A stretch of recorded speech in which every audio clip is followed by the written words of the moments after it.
Hare Krishna.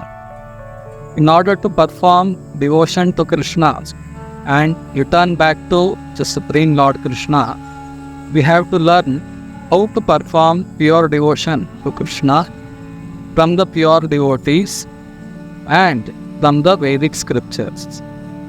Srila Rupa Goswami, one of the principal disciples of Lord Chaitanya Mahaprabhu, he has written a book by name Bhakti Rasamrita Sindhu, which is translated into English by His Divine Grace A.C. Bhaktivedanta Swami Prabhupada by the title The Nectar of Devotion.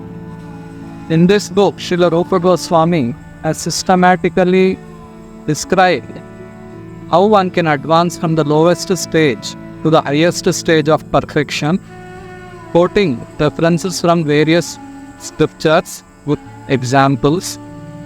In the first chapter, Srila Rupa Goswami describes the characteristics of pure devotion.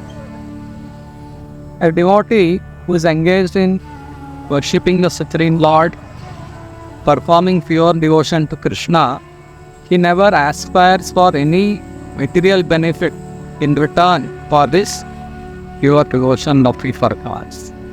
He doesn't aspire for any sense enjoyment or mental speculation. Pure devotion is such that devotee enjoys performing pure devotion and he doesn't aspire for anything else. The pure devotee's aim is just to please Krishna. He doesn't aspire for anything in return for the devotion he performs. He only aspires that he may get more and more opportunity to perform pure devotion. A pure devotee, he doesn't even aspire to achieve liberation. There are 5 types of liberation described in the Vedic scriptures. The first one is called Sayujya Mukti, merging oneself into the Supreme Lord, into the effulgence of the Supreme Lord. That is called Sayujya Mukti.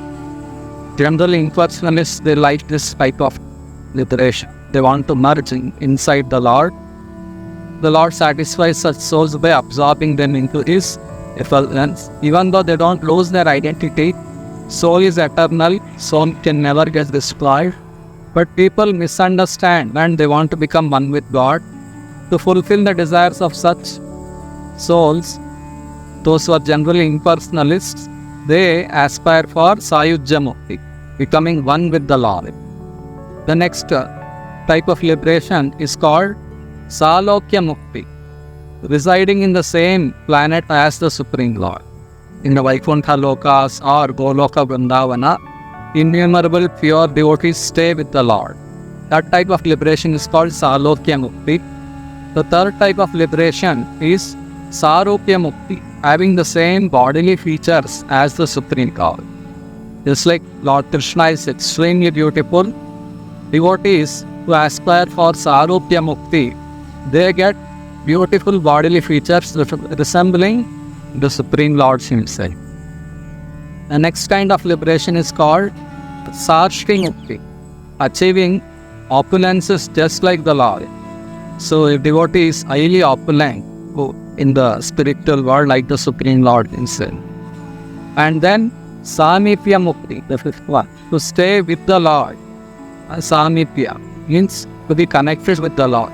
I'm always staying close with the Lord and serving, and this is called Samipya.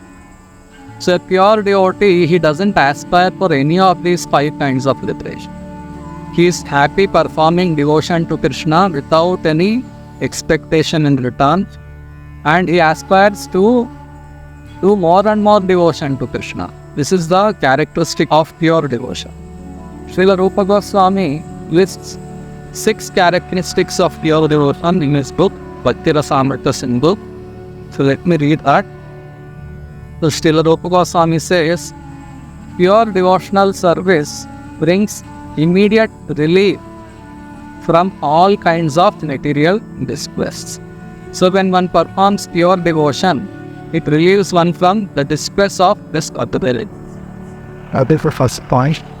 The second point is, pure devotional service is the beginning of all auspicious. The third point is, pure devotional service automatically puts one in transcendental pleasure. Why does a devotee wants to perform more and more devotion? Because it gives him transcendental pleasure.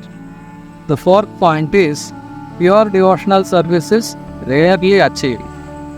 If by good fortune we get association of a pure devotee, and by his mercy if we also engage in pure devotion, that's a great fortune for the fallen soul.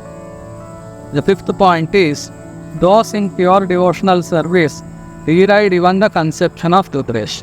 As I was explaining, those who perform pure devotion, they don't aspire for any type of recognition. The sixth point is pure devotional service is the only means to attract Krishna. So, Krishna is all attractive, but pure devotional service attracts even him. This means that pure devotional service is even transcendentally stronger than Krishna himself because it is Krishna's internal potency. So we can see Krishna's internal potency is so influential, so attractive that Krishna himself gets attracted, and pure devotion is performed on the transcendental platform, and Krishna is very, very attracted by the person who renders pure devotion to him. So we will understand these 6 characteristics with more examples in the next session. Hare Krishna.